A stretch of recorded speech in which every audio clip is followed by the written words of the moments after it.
Hey everybody, it's your friend Daniel Hutchins, and we're back again for another Screen Rant discussion. Yes, another Screen Rant discussion. We're first talking about something that's controversial.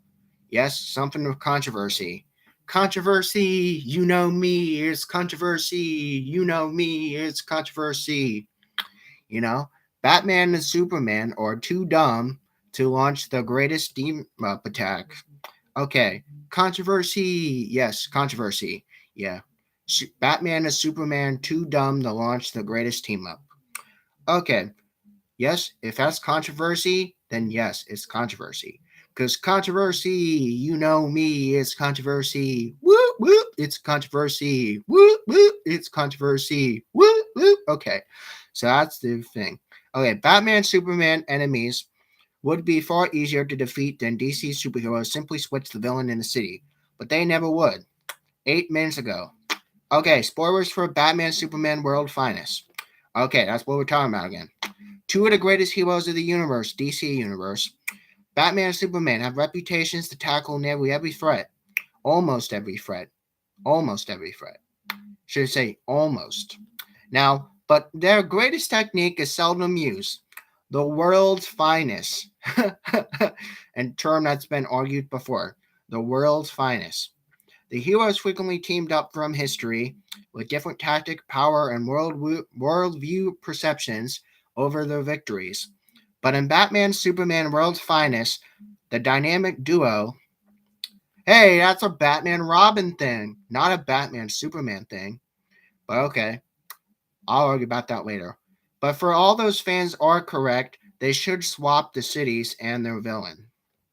Okay. Issue begins with a massive vine erupting on the street of Metropolis, wreaking havoc in the city. Yep, you guessed it. It's that sexy little redhead, Poison Ivy. Yeah. Kiss me, Batman. Mwah, mwah, mwah, mwah. Kiss me, Batman. Mwah, mwah, mwah. Yep, you know, you gotta kiss that redhead Poison Ivy. Mwah, mwah, mwah. So again, traded Gotham for the bigger, we know brighter city across the river. Special appearance on an eco-terrorism in Metropolis. Batman and Robin do arrive though, but in the daytime, which is rare for Batman. And the warned Poison Ivy, you're out of your league here, Poison Ivy. And she looks up to see Superman, many times more powerful than she could be. Because, she's just that goddess. Poison Ivy's just that goddess that just fucking loves plants. And she'll probably fucking kiss you and make out and fucking have sex with you under plants and shit. Because that's what she'd naturally do. Because she's Poison Ivy. Kiss me, Batman. Mwah, mwah, mwah. Kiss me, Batman. Mwah, mwah, mwah. Now I'm trying to do that as best as I can. Now you're a villain, my turf. Who gets to take her in? Should we flip a coin? Well, yeah, most naturally, I have a coin. I can flip it right now. Okay, it's tails. Okay, so again, Superman to his allies. Robin perhaps is terrified by the Two-Face. Because you know what happened with Two-Face and Batman Forever. You know what happened to Robin there. Hey, warn Superman the coin flipping of Gotham when the villain attacks Metallo. His kryptonite heart prevents Superman from inviting his villain too close. Because Robin attacks Metallo while Batman deals with Ivy. Metallo ultimately gains upper hand over Robin, but again, he injects Superman with his red kryptonite, which in comics, guys, red kryptonite is the worst form of kryptonite. Yes, it's the worst form. In an entire situation, this can have been avoided if Batman and Superman had swapped villains or swapped cities and their patrol on. Okay, so again, guys, let me know your thoughts. There's a little bit of a twister. You do the twist. Come on, everybody. Let's do the twist. We're gonna twist villains and twist cities too. Yeah, yeah. Okay, so fans have to have this conclusion long ago. Batman and Superman villains would easily fail if they want to against other heroes. But Superman could easily make short of Batman's more human villains more than have powers than those that do, like Clayface. Now, there's nowhere a song Superman. Now, Batman would perhaps have a harder time with Lex Luthor, Metallo, or Zod, but his knowledge of electronics and other gadgets and technology, he'd be like, it'd be like, okay, Bruce Wayne, we're having working countermeasures of all for Zod and Lex Luthor and Metallo and Kryptonite rings and all that shit given to them by Superman in case Clark's ever turned evil. Okay, we know that already. Unfortunately, the two don't like each other's cities too much. Superman doesn't like Gotham because there's too many old buildings. Oh my god, I don't like Gotham because it has too many old buildings. Cry me a fucking river, Superman. Go cry a fucking river. And Batman detests Metropolis because it has wide streets and open spots, preventing him from doing stealth. Oh, cry me a fucking river, Batman. If you can't do stealth, then what is the point of you, man? Okay, nevertheless, Batman and Superman have to swap cities and villains. They can easily defeat each other's foes in minutes, if not even sooner. Well, you're just exaggerating. Yeah, you're exaggerating. Okay, so that's what's going on with the controversy. Yes, controversy. You know me, it's controversy. Okay, you want to know what's going on with the CW, right? Not DW, the sister of Arthur, but the CW. Yes, CW. The CW, not related to the DW of Arthur, CW, renews 7 shows for the 2022 and the 2023 calendar, including Arrowverse series. Okay, extensive waits, CW has renewed 7 more films, or no, not films, but series, yes, series, for the 2022 and 2023 season, with 2 more Arrowverse shows. 20 hours ago, everybody, the CW, no relation to DW from Arthur, has finally started to renew several shows from their next TV calendar. We know return of 2 popular Arrowverse dramas. Yeah, or just say series. It just says better. Say Arrowverse shows or Arrowverse series. Don't call them dramas. Call them series. Call them shows. But don't call them dramas. Usually know this around the time of year when they're back in swing. In previous years, network has often given productions some extra time to prep up and prep up because next season's or why CW usually greenlights several series coming for that next year. However, for 2022, it's become a very different story due to Warner Media and Paramount, which actually co-own each other, because putting up the CW up for sale. Yep, they're trying to sell the CW, guys. Yes, if you pay attention to your economic news, yes, CW is going up the sale, guys. Now, next starred the potential candidate for January 2022, with little no update have emerged since then, with the business deal of selling CW. Instead, the likely sale situation caused CW to hit the pause button or any renews or cancellations of their shows. Now we know, given them the shorter season of the year, number of them have been cliffhangers, not knowing where to go next or if they will have a finale. Well, that's a good fucking question because again, we need to have those finales. Otherwise, you won't know what the fuck's going to happen in the next season. Given now, at least, however, the wait is not over.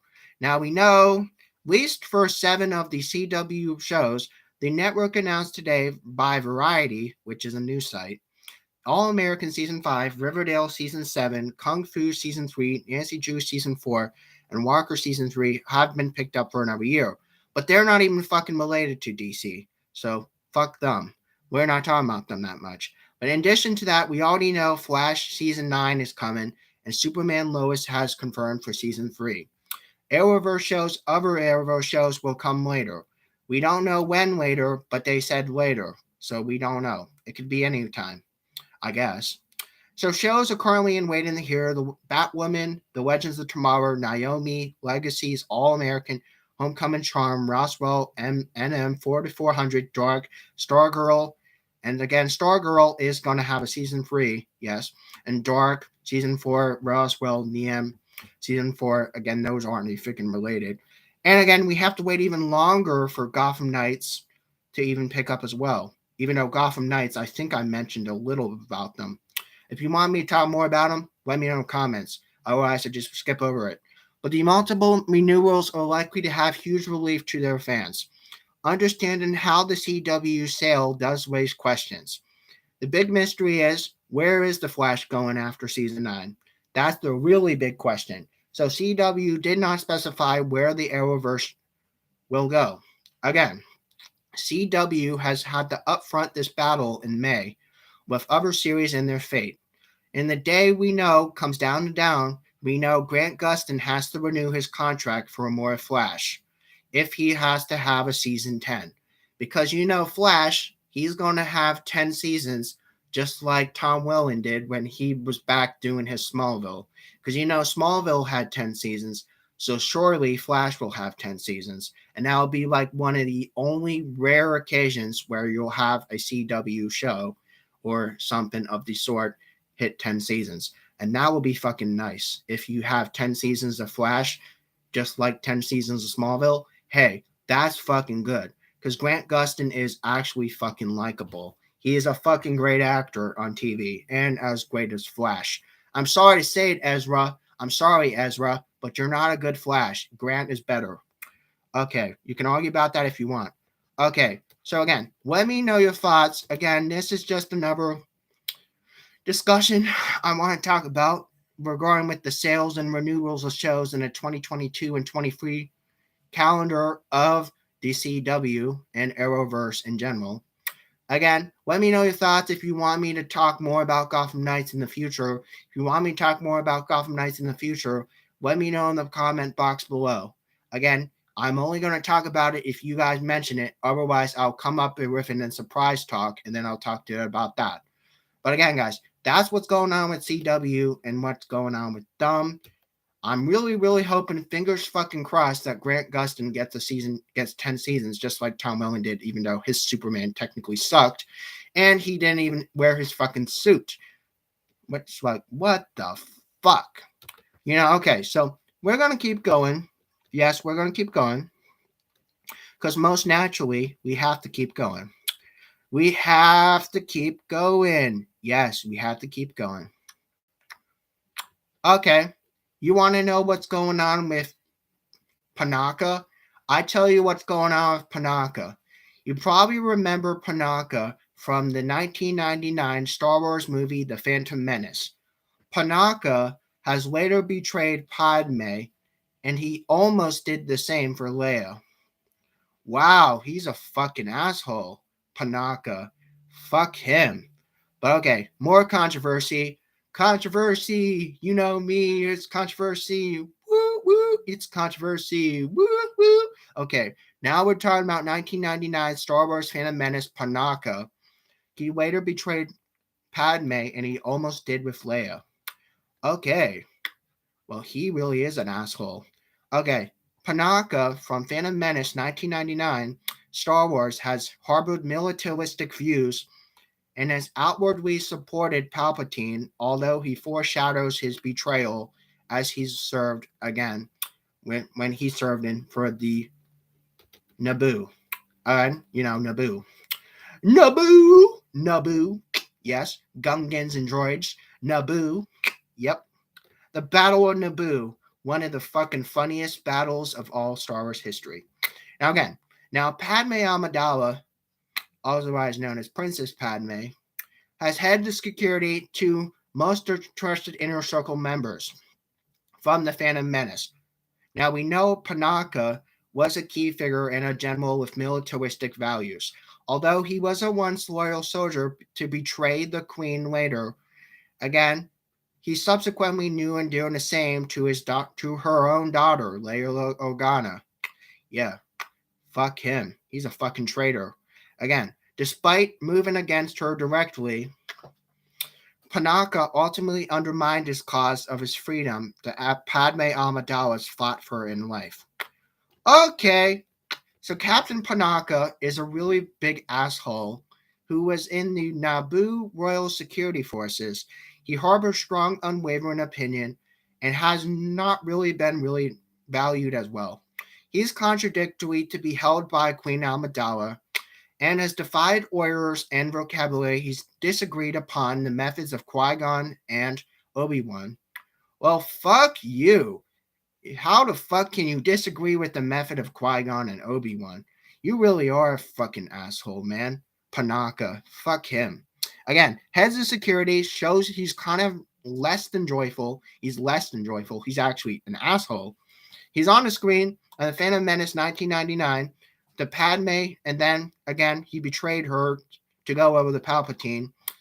And again, Palpatine was the Chancellor to the Republic, and in the Queen's Shadow, the novel Queen's Shadow, there's a book called Queen's Shadow. You should read it. It's a really fucking good book. It talks about Padme. Really recommend it. Panaka is said to be the supporter of a stronger military presences on Naboo. Yes, that hilarious, fucking funny ass battle with Gungans and droids. Yep. Stance that was direct conflict with what Padme wanted. Yes. Now again, direct alignment with Palpatine in the way of the future Imperials. Okay. Though he was a steadfast protector for the monarch, he ultimately allied himself against the villain and betrayed her over to Emperor Palpatine, leads his people to the native sector of Moff, which again probably almost sounds like Moff Gideon almost.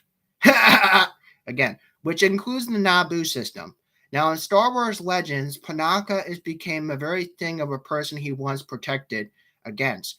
Now his role as a Moff, he is now later canonized as the Claudia Gray's 2017 novel, which is another good novel, The Leia, Princess of Alderaan. Another good story you should see. And I recommend you guys read it. It's really good. In the novel, Panaka has made an attempt to warn Palpatine, or the Emperor, as they say. Emperor, yes, the Emperor, that Leia Organa is in fact the daughter of Padme Amidala. Well, we know that because it was told in episode 3. Yes, episode 3. However, this plan was consequently foiled by Saw Gerrera. You know Saw Gerrera if you saw Rogue One. Yeah, go back and watch Rogue One. Tell me about Saw Gerrera in the comments and I'll come back to me. Military insurgent group.